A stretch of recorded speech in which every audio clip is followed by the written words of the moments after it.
They are long enough. And their physical identification, they have their dorsal fin, which is the fin that we normally see at their back. They have pelvic fin, the one that is very close to their head here. And they have their tail fin, the one that is close to their anus. Then clarias, their dorsal fin started from here, go straight to the tail fin. Their dorsal fin started from the head here, straight to their tail fin. There is no place that it stops and continue. That is where we do identify clarias. Then the other species that we have in that catfish is Heterobrancus. It's also a species of catfish. Heterobrancus. But down here in Nigeria, we normally rear the clarias, because that is the one that we can get most easily here in Nigeria, clarias. Though hetero can be gotten, but very rare. People don't normally go to hetero because of his slow in growth. Clarias do have fast growth if you maintain them very well. How can you identify Heterobrancus catfishes? It's through their dorsal fin. It started from the head, close to the tail, it stopped. Then another one started from the tail. From that place where that particular one stopped, just a very small gap, continue and stop to the tail. This Heterobrancus species of catfish don't have fast growth. Meanwhile, that clarias has a fast growth. The major thing, in farming or fish farming, some will decide to go on production of table-sized fishes, while some will decide to go to the production of fingerlings. Hatching of fishes. So if actually that you want to go to the production of table size, first of all, know your water quality. On that construction of the pond, you have to have your inlet and outlet. The inlet means the process that water will be running inside the pond, and the outlet is the way that you dispose your water from your pond. And you need to be monitoring your water regularly, know when the water is being polluted. How can you know that your water is being polluted? Through the color of the water. When the color of the water turns to dark greenish, you know that it's polluted. You need to change the water. That is one. Secondly, through the odor of the water. Maybe you come around, you perceive the odor that the water, the smell is, you can't hold on that smell that's coming out from that pond. You don't need to hesitate and change that water. Then if you are changing it, no need of reducing the water totally or removing the water totally. Maybe if you reduce it to maybe a little quantity of water, then you add a fresh water on that old one for you to retain those microorganisms that they do feed on it.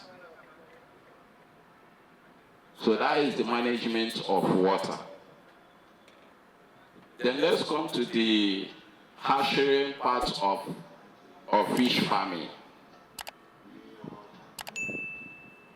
We have materials that we needed in fish hatchery. The first one, you have to get your hatchery complex ready.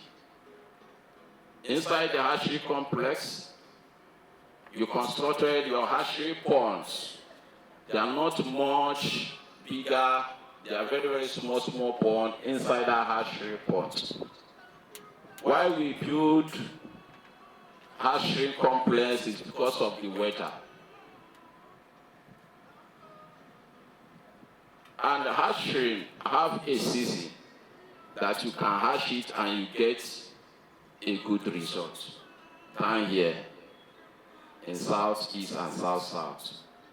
We normally do our hatchery down here from June to July to November of every year during rainy season. If you do your hatchery within that period, manage it very well, you will get a very good result. After getting your hatchery complex and hatchery pond ready, water is also needed. You have to set up your overheaded tank, channel it from that place down inside the hatchery pond, inside the hatchery complex. After getting that, you constructed your cacabans and feathers. The cacabans, we do construct it from this bag, maybe feed bag, beans bag, by selecting them one after the other.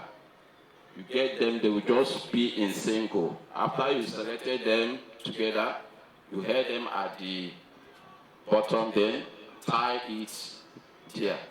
I will tell you the work of that cacaba when we reach there. Then you have to get your razor ready, hormones, and that hormones, we get artificial hormones, which we call ovaprene. And we get natural hormone, which we call the pituitary gland. And we do extract this pituitary gland from the head of a male fish. At the tip head here of the male fish, just gently break it.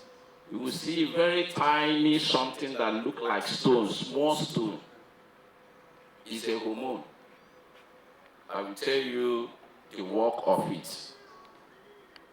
Then you get your hand towel, saline water, tissue paper, a reliable water pump with accelerator, electricity, either NEPA or generator, to help the water pump to be working constantly.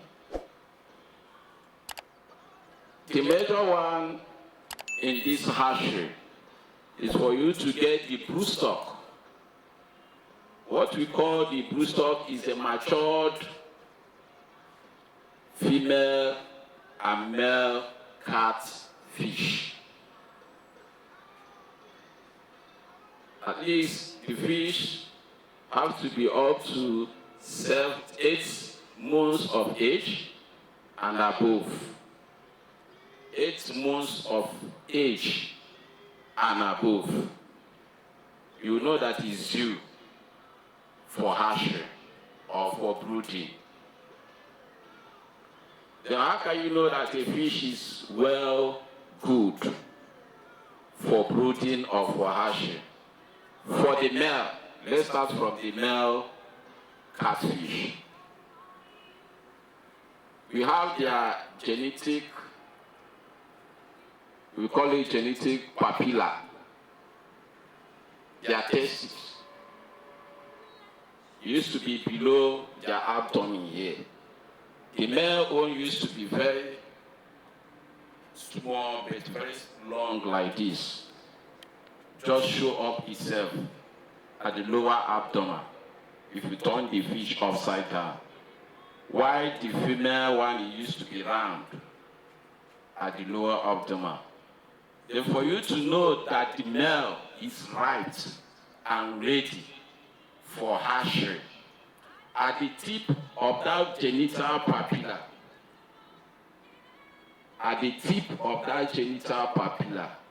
used to turn to red. That genital papilla must be red. You know that that male is ready for hatchery. And for the female, you need to strip it very slightly at the abdomen. Just very slightly. Strip it very slightly. If the egg come out, you will check the color of that egg. For you to know that the egg that is good for hatchery, either it is brownish in color or very greenish in color. Brownish in color or greenish in color. You know that that particular female, the egg, is ready for brooding. Then after you got all these things, these materials, the next thing, you prepare pond, prepare your cacabans, get your materials ready, select your broodstocks for hatchery. The next thing you have to do is to weigh those broodstocks that you have been selected. At least supposed to be clocking 1 kg. If it is below 1 kg, you can't get a good result. The fishes must clock up to 1 kg and above. Then if it is 1 kg dot, you take your hormone, either the ovaprine, 0.5 ml. 0.5 ml to 1 kg of fish. And we have 2 places that we do induce the hormone to the fishes. Either from the pelvic fin here, you do it here under the pelvic fin. After you have taken the hormone 0.5 of the ovaprine, you induce it here, or you induce it at the dorsal fin at the back. But this place is more preferable. But you not inject, put your needle very deep. Once your needle got inside the fish, because their skin is very hard. When the thing just pierces the skin, you induce the ovaprine inside both the male and the female. I will normally induce morning hours, very early in the morning, from 5 a.m. to 6:30 a.m. If you can't make it by that time, you induce in the evening from 6:30 p.m. to 7:30 p.m. due to harsh weather. Because if you do it, induce maybe around 10 or 9 o'clock, when the weather will be harsh, it will cause them, they will be restless and they will be running around, which can affect them or can lead them to death. So it's better that you induce in the morning and you keep them separate in a bowl. Put a little water in it. Then if you use around 5 a.m., you have to come back around 4 p.m. in the evening. By that time, you see that the female will be releasing his egg gradually, very small. But if you came late, which means that you lose all the eggs in that female. So if you lose in the morning, like 5 a.m., you come towards 4 p.m. in the evening. Get your plastic bowl, strip all the eggs very gently. I mean the female. You will be pressing it at the terminal here, very small. The egg will just be coming out on its own. Then we'll be going inside that bowl.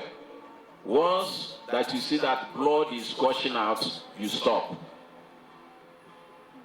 Once blood comes out from that female genital papilla, you stop. Then you take the egg that have been stripped out inside the bowl and keep it to one side. And bring the male fishes, catfish. You bisect it. If you bisect it, you open it, you see the two intestines inside. One here, one here. You gently remove them one after the other. You remove this one, you take out this one, you bring your towel, dried towel, and put it inside and clean the blood on those two testes. Then you take the testes, put it on a plain bowl. Use your razor and pieces it. As you are cracking it like this, the sperm will be gushing out.